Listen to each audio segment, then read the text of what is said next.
नाशिकमधील लक्ष्मी ज्वेलर्स सोने व चांदीचे उत्तम ठिकाण। ताज्या बातम्या बघण्यासाठी स्टार लोकशक्ती न्यूज चॅनलला सबस्क्राइब करा आणि बेल आयकॉनला प्रेस करा।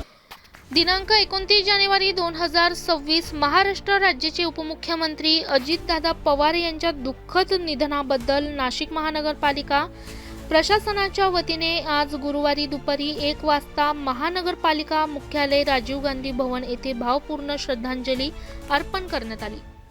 या प्रसंगी महानगरपालिका आयुक्त तथा प्रशासक मनीषा खत्री यांनी स्वर्गीय अजितदादा पवार यांच्या प्रतिमेस पुष्पहार अर्पण करून आदरांजली वाहिली।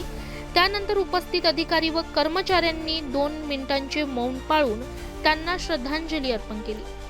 या कार्यक्रमास अतिरिक्त आयुक्त स्मिता झगडे, उपायुक्त लक्ष्मीकांत सातारकर, अजित निकत, डॉक्टर संगीता नांदुरकर, सुवर्णा दखने, सुरेखा जाधव, शहर अभियंता संजय अग्रवाल, अधीक्षक अभियंता अविनाश धनाईत, मुख्य लेखाधिकारी दत्तात्रय पात्रूट, मुख्य लेखा परीक्षक बळवंत गायकवाड, रवींद्र धारणकर, कार्यकारी अभियंता गणेश मैड, सचिन जाधव, बाजीराव माळी, जितेंद्र पाटोळे, नरेंद्र शिंदे, सहाय्यक आयुक्त रमेश बहिरम व जनसंपर्क अधिकारी योगेश कदम यांच्यासह विविध विभागांचे अधिकारी व कर्मचारी मोठ्या संख्येने उपस्थित होते।